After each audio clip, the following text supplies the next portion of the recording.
there's gonna come a point when you forget about what happened, and you're gonna want to come back at me, and you're gonna want to wash the taste of my dick out of your mouth. Fighting games are notorious for being hard to get into. There are players that have been playing for longer than you've been alive, the inherent toxicity that comes with playing any video game. Time to learn! You gonna learn today! And the amount of things you have to learn to even know what's going on in a fighting game. One of the best ways to get introduced into a new fighting game is playing with someone IRL that can introduce you, show you basic mechanics, coach you on what to do in certain situations, and just have a good time. But nowadays, that's difficult. You can't go down to the local arcade and hop on the newest Guilty Gear machine, and while it is easy to play with a friend online, it is not the same. Your friend can't reach through the screen and point out which buttons you need to press, or easily show you how to do inputs, not to mention you may not have friends or know anyone that plays the game. So what we are left with now are tutorials, training modes, and playing online. And playing online is not always fun. You have to deal with lag, input delay, and of course, toxicity. Do you think Justin Wong would welcome you to the real world if you walked up to him in a tournament and just asked, "Hey, I just picked up this game and I would like to learn. Would you play some friendlies with me so I can better learn the base mechanics?" I'm done playing now. Maybe he would, but your average tournament goer would probably be thrilled to help. Fighting game communities are always looking to attract new players because it keeps the game alive and fresh. But if you're playing against a random person online, they'll just tell you to Minecraft yourself and just teabag and spam the whole game. And that isn't very educational. But fighting games nowadays usually have very good tutorials and training modes built in. While it is not as engaging as learning from another human, it certainly helps you get on the right track. But one thing that these modes struggle with is letting players find the right character. Korea Gaming has a fantastic video about picking characters in fighting games, and was also somewhat the inspiration of this video. I just so happened to get a Korea video on my YouTube recommended, and I binge rewatched all of their analysis videos, so make sure to check them out. With just training modes, it's hard for a new player to find the right character, because fighting against the same bots is very different from fighting against the person. Bots just kind of stand there, so when new players practice their flashy combos in training mode, the bots just kind of take it. But a human will do something that training modes can't really teach. Footsies. Imagine a combat sport.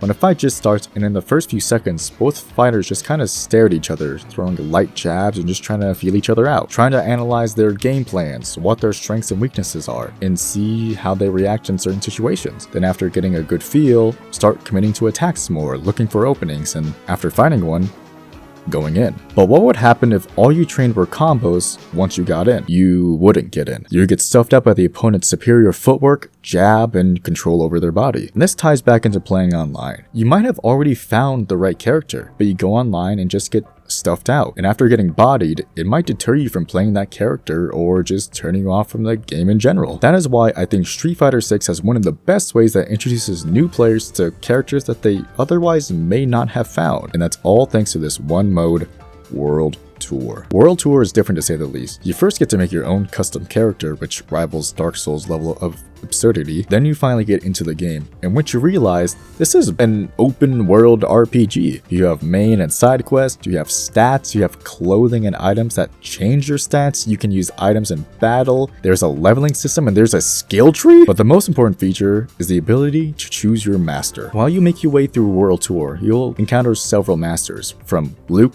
the one you start out with, to Ryu, Blanca, Chun-Li, and pretty much every character in Street Fighter 6. When you first become someone's student, you will learn 2 of their specials and you gain the ability to equip their style. When equipped, you have all of their normals, and for each style, it lets you customize your special moves list for that specific style. For example, you can equip Blanca style but have Ryu specials. Then you can switch to Chun-Li style and have your own unique list of special theirs too. It lets you mix and match as you please. As you play through the game, fighting random civilians and doing quests, you'll start to rank up the style that you have equipped. And the more you rank it up, the more special moves that master will teach you. And I think that is genius. And you might be thinking, well, yeah, that makes sense. As you use the style more, you are practicing with that style, so your teacher will teach you more about that style. And I would say, yeah, it does make sense. But think about it from the perspective of someone who has never played Street Fighter before. Every character has dozens of moves with their own unique inputs, and a new player would feel like they have to memorize all those moves immediately. But when first starting on World Tour, there's a very limited number of masters you can learn under, and they only give you 2 special moves each. In addition, the game also gives you limited special move slots until you level up more. So at the very start of the game, you only have 2 moves to memorize, which does 2 things. It allows you to memorize those first 2 two inputs without the added stress of having a bunch of other moves, so as your character starts to slowly get other moves, it's easier to learn them because 1, there's less moves to memorize, and 2, you're getting used to motion inputs in general. But what it also does is limit your options. Remember what I said earlier about it being stressful for new players to have a bunch of moves? Well, this obviously mitigates that. Giving players a lack of options means they have to use what they have, which are normals. And to even further this footsies training, the random NPCs you are encouraged to assault can represent different archetypes either directly or indirectly. Some NPCs have a master like you do. They will use the sire of their master, and that's pretty one-to-one. But there are other NPCs that don't have a master and just kind of throw random stuff at you. And I mean that literally. Many NPCs have different projectiles that they can throw. They have slow, fast, lingering, arch, which coincidentally is almost every type of projectile a zoner character has. And which type of characters do new players, or I guess even experienced players, tend to dislike the most? World Tour also has a good way to introduce the mechanics and strategies to deal with certain situations. Introducing Alice and her two brothers. You'll find them randomly throughout the city with side quests, and their side quest always revolves around showing a new mechanic or how to deal with certain situations. They can teach you about the drive gauge, using drive impact on an opponent against the wall, parrying, dashing out of parry. I can keep going on and on about all the little details which I think are great for new players. But if you are a new player and are interested in getting into Street Fighter, I would recommend just playing it yourself. And even if you're not a new player, I would recommend it as well. I thoroughly enjoyed my playthrough of it, and who knows, maybe you'll come across a master that you normally wouldn't even try, but it turns out that they fit your hand well. Also, you can learn under Chun-Li, Cammy, Juri, and Ryu, which I think is reason enough.